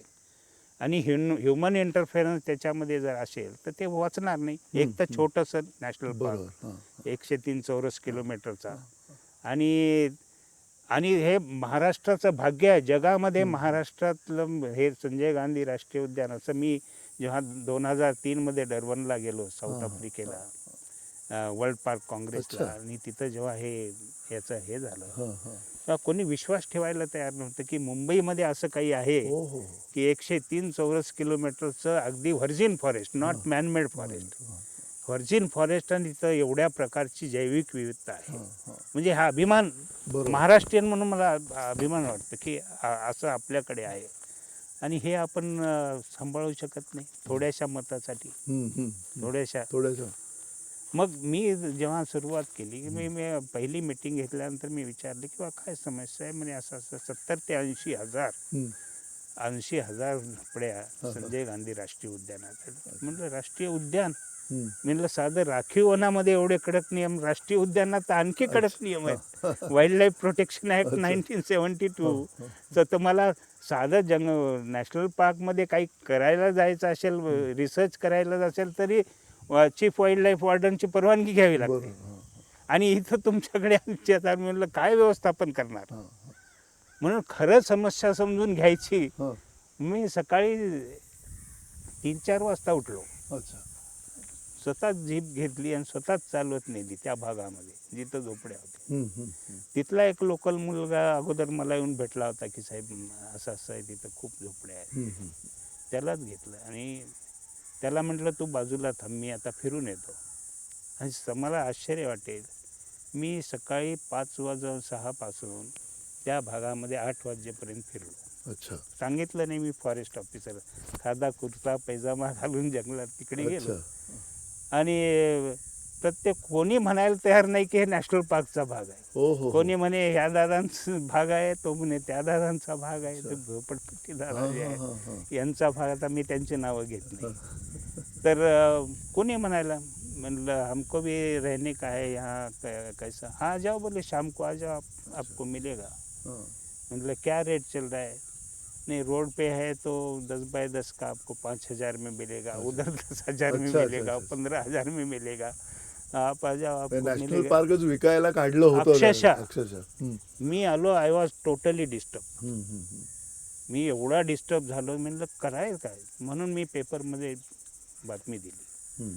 की हे असं असं आहे, हे अतिक्रमण. संजय हे ज्या भाग आहे हा संजय गांधी राष्ट्रीय उद्यानाचा अधिसूचित भाग क्षेत्र आहे आणि याच्यामध्ये प्रवेश करणं गुन्हा आहे, हे जे आहे ते क्रमण आहे. आणि ज्यांनी कोणी असं हे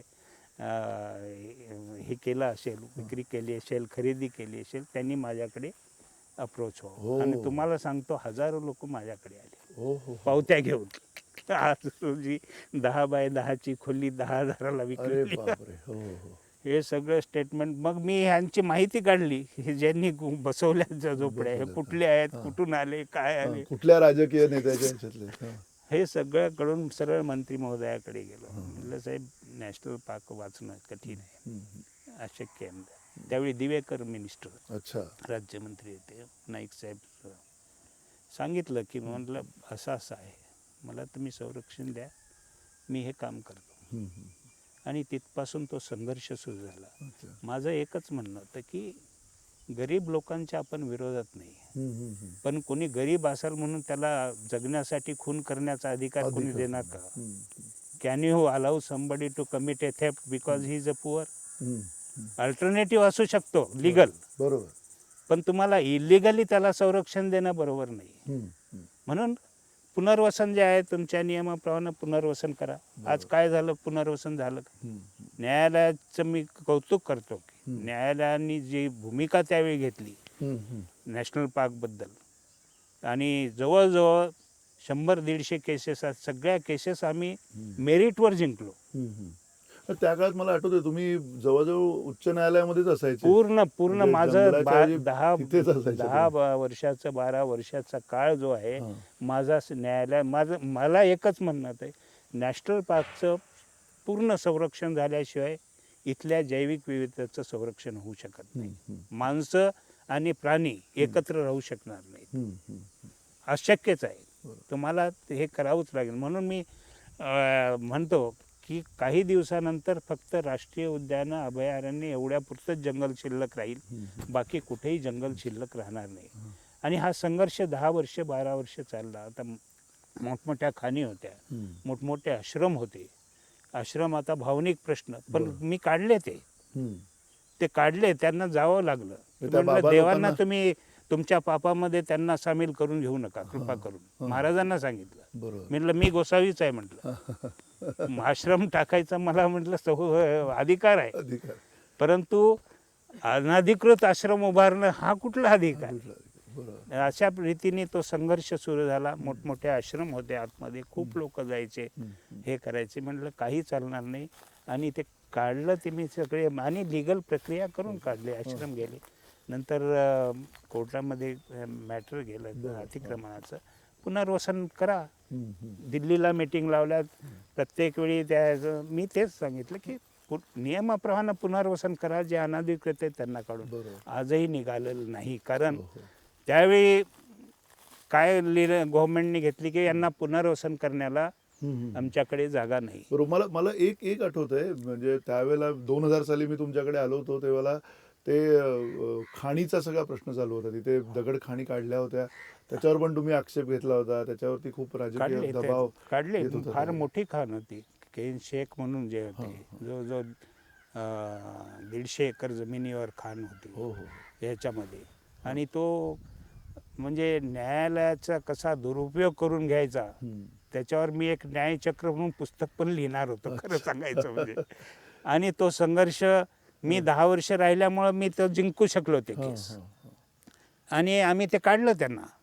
त्यांना जो 20-25 क्रशर, ऑटोमॅटिक क्रशर, मध्ये पेट्रोल पंप, मोठमोठे ऑफिसेस, हे ते 100-150. हे नॅशनल पार्क मध्ये होतं. हो, सिक्युरिटी गार्ड आणि हे ते.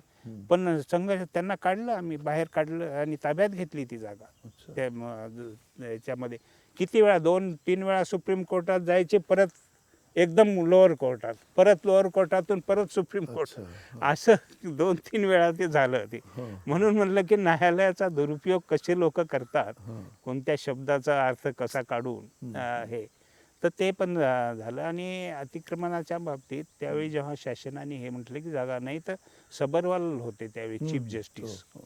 त्यांनी म्हटलं ठीक आहे, तुमचं धोरण आहे पुनर्वसनाचं, तुम्ही म्हटलंय, हां. मग करा पुनर्वसन, हं. पण नॅशनल पार्कमध्ये तुम्हाला थांबता येणार नाही. हां. हां. मग नाही, मग कल्याणमध्ये हे करा. अच्छा. मग कल्याणमध्ये जागा 10 लाख रुपये खर्च केले त्याकडे, अच्छा. जागा आयडेंटिफाय केली, प्लॉट केले. गेले का लोक हे? हां, हां, हां. नाही गेले. अच्छा. एक तर तुम्ही अतिक्रमक, आणि तुम्हाला अधिकार पाहिजे इथंच पाहिजे. इथेच मग पाहिजे. अरे आमचा माणूस आहे कर्जतून इथं कामाला येतो मुंबईला, बरोबर. मग तुम्ही इथून कल्याणला जाऊ शकत नाही. हां. हां. मग ते ह्याला पवईला त्यांच्यासाठी घरं बांधून घरं द्यायचं बांधून झालं. द्यायचं झालं. म्हणलं कुठेही द्या, पवईला द्या का मलबार हिलमध्ये द्या त्यांना, परंतु नॅशनल पार्कमधून काढा. काढा. हां. हां. परंतु आज नंतर प्रक्रिया थांबली. नंतर आता कुठं काय, काही नाही झालं. जे गेले लोक, ज्यांना घरं मिळाली ते पण परत त्याला असं ऐकतो मी, माझ्या बरोबर. माझ्या हे मला माहिती नाही. पण तो आता मला नाही वाटत की ती समस्या सुटू शकेल. हं, हं, हं. आणि जोपर्यंत कमिटमेंट नाही, शासनाचंही कमिटमेंट पाहिजे, पण याच्यावर अतिशय कठोर निर्णय घेतले पाहिजे. जंगलं जर वाचायचे असतील तर तुम्हाला कठोर निर्णय नाही म्हणायला शिकलं पाहिजे. हं, हं, हं. हो, प्रत्येक मग गोष्टीला हो सगळ्यांना तुम्ही म्हणणं खुश करू शकत नाही. नाही करा. हो ठीक आहे, करू शकत नाही मी, कारण पण मी कायद्याच्या याच्याप्रमाणेच चालेल. कायदा हा समाजाच्या भल्यासाठी आहे, आणि मी समाजाच्या भल्यासाठी काम करत आहे. हं, हं. ह्या उद्देशानेच आपण म्हणून भयंकर संघर्ष झाला, मनस्तापही झाला. हे झालं सगळं. माझ्या मिसेसनी जे आता पुस्तक लिहिलंय हां. जंगलात नांदताना, ते प्रकाशित होईल, हां, हां. त्याच्यात ह्या सगळ्या गोष्टी आल्या. त्यांनाही किती मनस्ताप झाला. धुळ्याला तर मला मिसेसला प्रोटेक्शन घ्यावं लागलं, मुलांसाठी प्रोटेक्शन घ्यावं लागलं. धुळ्याला एक मारुळ म्हणून एक गाव आहे, इतकं कुख्यात गाव. हं. त्या लंगडा आंबा वगैरे देवजिरी भागातून एवढं भयानक जंगल हे करायचे. आणि हेच आपले त्या ठिकाणी. आणि मग हे जेव्हा आम्हाला समजलं तिथं कोणी जायचं नाही, एका अधिकाऱ्यांना मारलं होतं, डोकं फोडलं होतं हो, हो, हो. वगैरे हे ते, म्हणून मी त्या लोकांच्या मागे लागून रात्री आम्ही 12-1 वाजता हां. त्या गावामध्ये म्हणलं का आहे काय परिस्थिती बघून, रात्री 12-1 वाजता मी गेलो. अरे बापरे. हां. सागाचे लाकड घेऊन येणार. अच्छा. आणि त्यावेळी आम्ही त्यांना जेव्हा आले समोर, बैलाचे घुंगरं वगैरे, तर उतरलो, तर बाकी बैलगाड्या मागे घेऊन आले. आम्ही 3-4 बैलगाड्या पकडल्या. ड्रायव्हरला सांगितलं की बाकी लोकांना म्हटलं हे बैलगाड्या तुम्ही घेऊन चला. घेऊन चला. आणि ड्रायव्हरलाही सांगितलं की जीप तू मागे चल, मी आणि एक गार्ड थांबलो एकटा. कारण मला माहीत होतं त्या गावातले लोक येणार, हं, हं, हं. हे बाकी परत गेलेले लोक सांगणार त्यांना. हां, हां, हां. आम्ही तिथंच थांबलो मी. हां, हां. आणि हे बाकी घेऊन गेले बैलगाड्या इकडे. आडावत जायचं होतं, अच्छा. पायी अच्छा. पायी जायचं होतं. मग मी थांबलो, तेवढ्यात आले ना लोक. हं, हं, हं. आता भीती तर वाटणार, मनातून तर भीती वाटतच होती. रात्री 12-1ची वेळ आहे. तरी मी त्या लोकांना सांगितलं की देखो मैं DF हूँ, हं, हं. जो नियम छे वो मैं करूँगा, आपको काही तकलीफ नाही. आता गोड बोलल्याशिवाय त्यांना काय करणार, काय त्यांच्या कुठं जमणार? बरोबर. काही करू शकले असते ते. बरोबर. हो, हो, हो. मग असं त्यांना बोलत त्यांना त्या आडावत आणलं. अच्छा. ते सरकार जमा केल्या बैलगाड्या, ओ हो, हो. त्यांच्यावर कारवाई केली. आणि मग मी त्या गावाच्या इतकं मागे लागलो की जेव्हा माझ्या मिसेसला त्यांनी, मग मिसेस ॲडमिट होती हां. आणि मुलं घरी होते, लहान ते समीर, सुशील. तर ते लोक येऊन फोटो घ्यायला लागले त्या घराचा वगैरे. अच्छा. मला कळलं की असं. मग त्यावेळी मी SP-ना भेटलो, मला हे द्या. आणि त्यांनी मला संरक्षण दिलं घरी. आणि मग मी घरी संरक्षण घेतलं, आणि मग मी स्वतः त्या गावात गेलो. अच्छा. दुसऱ्या दिवशी परत गावात गेलो. हां. 2 RFOना घेतलं, 1-2 गार्ड होते माझे मोबाईल स्क्वॉडचे. हां, हां. गावात गेलो आणि खूप पब्लिक जमले. म्हणलं देखो मैं गाव में आया भी क्या करना है करो. हां, हां, हां. आणि त्या दिवशी आम्ही जवळजवळ 6 ट्रक लाकूड काढलं अरे बाप. जमिनीत पुरलेलं. हो हो हो हो. हा, आणि हे करकरे तिथं DYSP होते अच्छा. भुसावळला अच्छा. त्या काळामध्ये. हो हो हो. हेमंत हा, करकरे. आणि सरण सिंग म्हणून SP होते. अच्छा. मग पोलीस स्टेशनचे लोक यायला तयार नाहीत तिथं. हां. नाही म्हणे साहेब आम्ही नाही. अच्छा. म्हणलं एवढं मॉब जमलेलं आहे हे आहे. मग मी सरण सिंगांना भेटलो होतो हम्म, हम्म. की म्हणलं तुम्ही मला प्रोटेक्शन द्या हे एवढं आहे. मग त्यांनी ते तेवढं लाकूड आणलं अच्छा. आणि त्या कारवाईत मला बक्षीस मिळालं त्या अरे वा. काळामध्ये. क्या आणि बात. अशा रीतीने त्या गावाचा आम्ही बिमोड केला. अच्छा. अक्षरशः हां. थांबवलं ते हे सगळं. पूर्ण जंगल तोड करणारच ते माफिया बिलकुल तिथे तयार झाला. माफियाच होतं ते. माफिया होता माफियाच तिथे. होतं. त्या गावात कोणी जातच हां, नव्हतं. हां. पोलीस ऑफिसरही जायचे नाहीत. हम्म. इव्हन कलेक्टरनी मला विचारलं की तुम्ही कसं काय हे केलं. हां. पण या प्रसंगानंतर कधी ताईंनी तुमच्या पत्नींनी कधी नाही मला हे नाही केलं. हे म्हणायचे हम्म. की तुम्ही कशाला आता बोरिवलीला सारखं तुम्ही कशाला वाईट पण घेता लोकांचं काय हां. करायचं. तर मी म्हटलं मी ट्रस्टी आहे. हम्म. मी विश्वस्त आहे लोकांचा. माझ्या विश्वासावर हे जंगल आहे हम्म. आणि मी जर हे केलं नाही तर करेल कोण. हम्म. शासन मला जे सॅलरी देत आहे पगार देत आहे हम्म. मला विश्वस्त म्हणून ठेवणार. मी समाजाचा विश्वस्त आहे बरोबर. म्हणून माझ्यावर जी जबाबदारी सोपवली ती मी पूर्ण करणार. म्हणजे करणारच. मग त्याला काही हो. हम्म. जे कधी कधी मला असे प्रसंग आले की सोडून द्यावं सोडून द्यावं नोकरी सोडून द्यावी. म्हणजे चांगलं काम करूनही म्हणजे जर निराशा खूप आली त्या काळात म्हटलं. मध्ये येतो मधून येत होती. कधी कधी रात्र अशी झोप पण यायची नाही हम्म. की सारखं कसं वाचेल हे हां. कसं वाचेल कसं हम्म. वाचेल हाच. म्हणजे जंगलासाठीची ही जी अस्वस्थता आहे तुमची ती वाढत गेली उत्तरोत्तर की तुम्हाला पूर्वी कुठेतरी होतंच ते झाडा पक्ष्यांचं प्रेम असेल किंवा असं कुठे होतंच ते. नाही एक तर काय जीवन आमचं ग्रामीण भागातून आम्ही आलो म्हणजे अतिशय गरिबीतूनच हे आलो. पण मी याचं श्रेय माझ्या अधिकाऱ्यांना देईल. त्या अच्छा. काळातले जे अधिकारी होते हम्म. हम्म. त्यांना आपल्याला आश्चर्य वाटेल की 1970-80चे दशकामध्ये असे अधिकारी होते. मुंडकूर म्हणून एक अधिकारी होते आमचे. अच्छा. त्यांचं मी नाव घेईल जरूर. हां. अक्षरशः ते स्वतःच्या गाडीमध्ये आपला रेशनचा बॉक्स असायचा हां. आणि ते दौऱ्यावर यायचे हो हो हो हो. आणि रेस्ट हाऊसला आलं की ते रेशन काढून द्यायचे त्यांचं अच्छा. जेवणाचं. अच्छा. आणि सकाळी 6ला जंगलात आम्ही जायचं. हो हो. प्लांटेशन आहे केलेलं आहे 500 एकर 600 एकरचं प्लांटेशन. त्यावेळी आम्ही तुम्हाला आश्चर्य वाटेल भंडारा जिल्ह्यात जे काही मी प्लांटेशन केलेत 90% सर्वायवल होतं. 90. हो हो. जरा ड्रीप इरिगेशन वगैरे असं काही नाही नव्हतं. 90%. हां. 90% सर्वायवल होतं. हम्म. हम्म. आणि आजही किती रेव्हेन्यू मिळत आहे FDCM सांगेल की त्या भागातून किती रेव्हेन्यू. आजही ते म्हणतात की एवढं. त्या कारण काय त्या काळामध्ये कसं होतं की माझं प्रत्येक रोप जगलं पाहिजे. हम्म. म्हणून जसं लागवड झाली तर कसं आहे लागवड करण्यासाठी नुसतं लागून चालणार नाही. ते भागाचे आम्ही रात्री जागायचं. हम्म. जागायचं ते जे स्टंप म्हणतो सागाचा तो लावण्यासाठी तो बरोबर कापलेला आहे की नाही हो. हे निवडून घ्यायचे आम्ही रात्री. अच्छा अच्छा अच्छा. आणि उद्या समजा माझे 100 लेबर आहेत आणि प्रत्येक जण 100 जर लावत असेल हम्म. तर माझ्याकडे 10,000चा स्टॉक तयार पाहिजे. अच्छा. तो त्यांच्या हातात योग्य स्टॉकच गेला पाहिजे. हो हो हो. तिथपासून ते मग इथपासून सगळं तयार व्हायचं. हां हां. आणि सुट्टीच्या दिवशी आमचा स्टाफ जेव्हा घरी असायचा तेव्हा मी मात्र जंगलात असायचा. कारण मी त्यावेळी मोजायचं हम्म. हम्म. किती उगवलेत. हो हो हो. ओके. म्हणून कोणी इन्स्पेक्शनला अधिकारी जरी आले हां. तरी मी त्यांना अवघड भागात करून नये साहेब अच्छा. तिकडे बघा आणि मग इकडे या मग बघायला. अच्छा अच्छा अच्छा. म्हणजे एवढा कॉन्फिडन्स राहायचा बरोबर. आत्मविश्वास राहायचा की हे काय असे अधिकारी आहेत. तर जसं मी मागे तुम्हाला काका चव्हाण साहेबांना सांगतो हम्म. की लळण कुरणाचं हां हां. की जे मी संवर्धनातून विकास जे म्हटलं ते हम्म. लळीण कुरण ह्या धुळ्याच्या बाजूला जवळजवळ 10,000 एकरवरती उद्ध्वस्त झालेलं ह्या गुरेचराईमुळे. हम्म. 10-11 गावं बाजूला काही तिथं तयार होत नव्हतं. काकासाहेबांनी म्हटलं की हे आपल्याला वाचायला. आणि तिथं फॉडर बँक होती अच्छा. फॉरेस्ट डिपार्टमेंटची. म्हणजे दुष्काळी भागात गवत पुरवण्यासाठी बँक होती तिथं मोठमोठे गोडाऊनमध्ये एवढं हो, हो, गवत हो. तयार व्हायचं. अच्छा अच्छा अच्छा. आणि तिथं काही नाही सगळे गावातले लोक बाहेर कुठंतरी कामाला जायचे. मग त्या गावातल्या सगळ्या लोकांची आम्ही मिटिंग घेतली काकासाहेबांच्या इनिशिएटिव्हमध्ये आणि त्यांना पटवून दिलं की बुवा तुम्हाला याच्यातून काय मिळत आहे.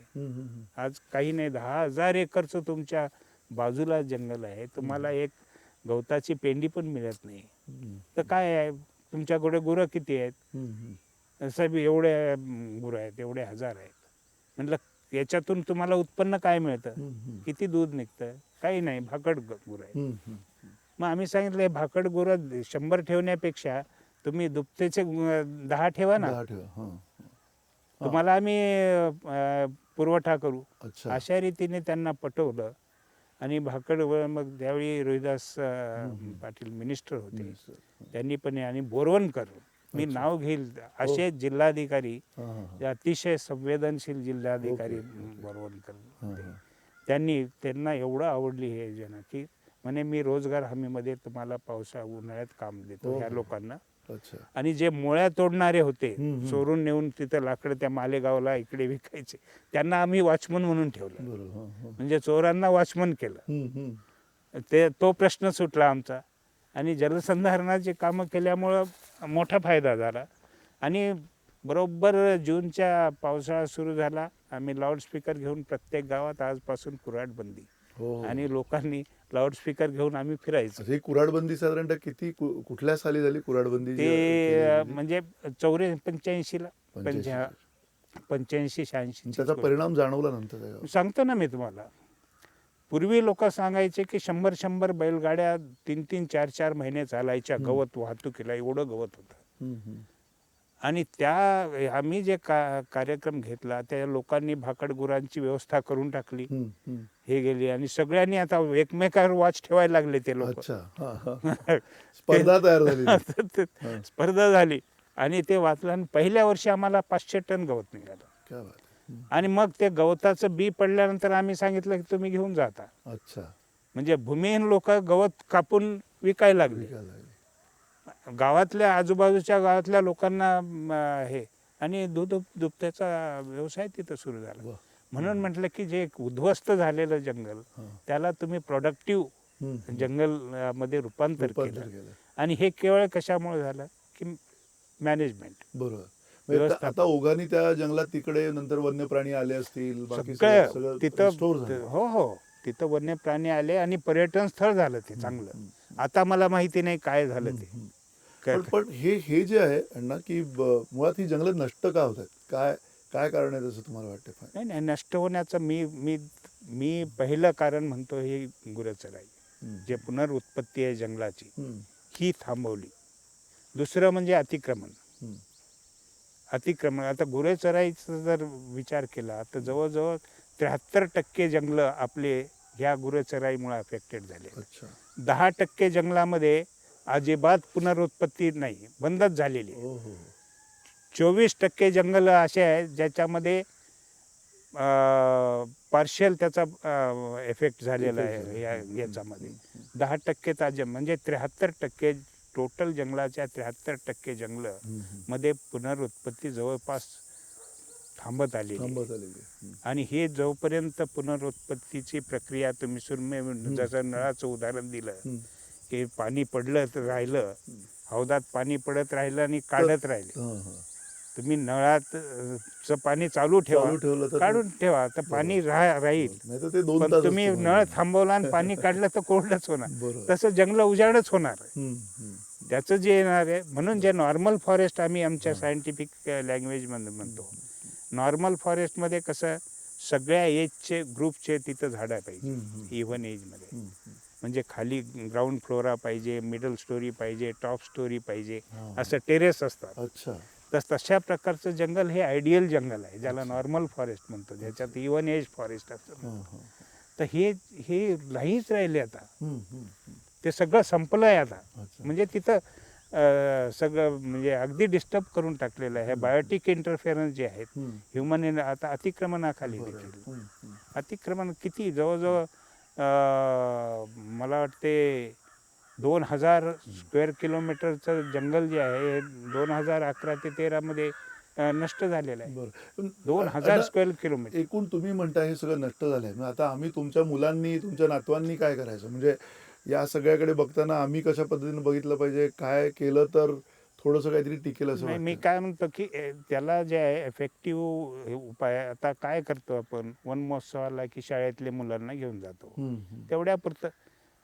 आता शाळेतली मुलं लहानाचे आहेत आता शिकून ते मोठे होईपर्यंत जंगल राहतील का? म्हणून जंगलावर जे डायरेक्ट इम्पॅक्ट करणारे जे फॅक्टर्स आहेत त्याच्यावर तुम्ही कॉन्सन्ट्रेट केलं पाहिजे. पहिल्यांदा आज आज जंगलावर आता मला सांगा, साधी गोष्ट आहे, नॅशनल पार्कमध्ये मुळ्या न्यायला अधिकार आहे सगळं. जंगलाला आग लागल्यानंतर कोणीतरी माणूस विझवतो का? पर्यटक तर विझवत नाही. बरोबर. पर्यटक जो येतो तो पण विझवत नाही. जाळून जाईल पण आग विझवत नाही. कोणीच जात नाही. म्हणजे कोणाला जबाबदारी दुसऱ्याला नको, फक्त आम्हाला घ्यायचं माहिती आहे, द्यायचं काहीच माहिती नाही. मग ह्या ज्या गोष्टी आता अतिक्रमण नियमित करणे 72 ते 78ला पहिल्यांदा नियमित केलं. तिथपासून जंगलावर अतिक्रमण सुरू झाले. आज हजारो लाखो एकर जमीन जंगलाची जी आहे शेती खाली आलेली आहे. आणि हे पण उजाड होणार. बरोबर. बरं, तेही काही प्लेन एरियात नाही, पहाडीवर देखील तुम्ही जा ना, याच्यामध्ये सातपुड्यामध्ये तुम्हाला सांगेल डोंगर उतारावर देखील शेती आहे. बरोबर. त्यामुळे धूप काय आहे, सगळे माती माती सगळी वाहून खाली जाते. दरवर्षी 6,000 दशलक्ष हेक्टर माती वाहून जाते. 6,000 million tons of soil, fertile soil. एवढं म्हणजे हे आहे. म्हणजे 16% उत्पादन जे आहे कमी झालं त्याच्यामुळं. बरोबर. 16% उत्पादन याच्यामुळं कमी झालं फर्टाईल सॉइल गेल्यामुळे. आता एवढ्या मोठ्या प्रमाणात जर धूप होत असेल, जमिनीची धूप होत असेल, पाण्याचा लॉस होत असेल, तर तुम्ही सस्टेनेबल कसं काय तुम्ही म्हणताय की गरिबी दूर करू शकता? बरोबर. इमारती बांधून आणि मोठमोठे रस्ते बांधून आणि हे इंडस्ट्रीज काढून तुम्ही विकास करू शकत नाही. तुम्हाला विकासासाठी तुम्हाला अन्नधान्याचं उत्पादन वाढवावं लागेल. त्याच्यासाठी तुम्हाला जंगलं वाचवावे लागतील, नद्या वाचवाव्या लागतील, माती वाचवावी लागतील. आणि तरच माणूस वाचेल. आणि जंगलं वाचले तर आदिवासी वाचेल. तुम्ही कितीही आश्रमशाळा काढा, कितीही तुम्ही आणखी कोट्यावधी रुपये तुम्ही ट्रायबल डेव्हलपमेंट, आदिवासीचं कुपोषण थांबणार नाही. जंगल संवर्धन हाच त्याच्यासाठी उपाय आहे. आणि त्याच्यातूनच या देशाचं कल्याण होणार आहे. आणि याच्यासाठी जे ब्रिटिशांनी जे कडक नियम केले होते त्याच नियमाप्रमाणे, कारण तुम्ही प्रत्येक भूमिहीनाला शेतीसाठी जमीन देऊ शकत नाही. बरोबर. जमीन लिमिटेड, झिरो टॉलरन्स पाहिजे. झिरो टॉलरन्सच पाहिजे. झिरो टॉलरन्सच पाहिजे. तुम्ही प्रत्येक माणसाला शेतीसाठी जमीन देऊ शकत नाही. तुम्हाला चायनामधून जमीन इम्पोर्ट करावी लागेल प्रत्येकाला. आणि सगळ्यांनीच जर शेती सुरुवात केली तर सगळेच आत्महत्या करतील. जे परंपरागत शेतकरी आहेत तेही करतील आणि जे नवीन शेतकरी तयार होत आहेत ते पण करतील. जंगलही जाईल आणि आम्ही पण नष्ट होऊ, शहरही नष्ट होतील काही. आणि त्याचा परिणाम मी नेहमी म्हणतो अणुस्फोटापेक्षाही भयानक असेल. बरोबर. हे एक चिंतन आहे आणि या चिंतनाच्या पार्श्वभूमीवरती आनंद भारती यांनी केलेली जंगल यात्रा आहे. आणि या जंगल यात्रेमध्ये खरं तर त्यांना या चिंतनातनं, इतक्या वर्षाच्या चिंतनातनं हे निश्चित कळलेलं आहे की आपल्याला सगळ्यांना जर का जगायचं असेल आणि जगू द्यायचं असेल सगळ्यांना, तर खरं तर जंगलं जगली पाहिजेत. आणि या वन्यजीव एकूण जागतिक दिनानिमित्त आपण हे त्यांच्याकडनं समजून घेतोय. त्यांचं जे हे एक प्रकारचं शहाणपण आहे जंगलाच्या संदर्भातलं, ते आपण खरं वाटलं पाहिजे अधिकाधिक. आणि येणाऱ्या काळामध्ये जंगल वाचवण्यासाठी काहीतरी आपण केलं पाहिजे. तर अण्णांची केलेली ही जी बातचीत आहे त्याला काहीतरी अर्थ राहील.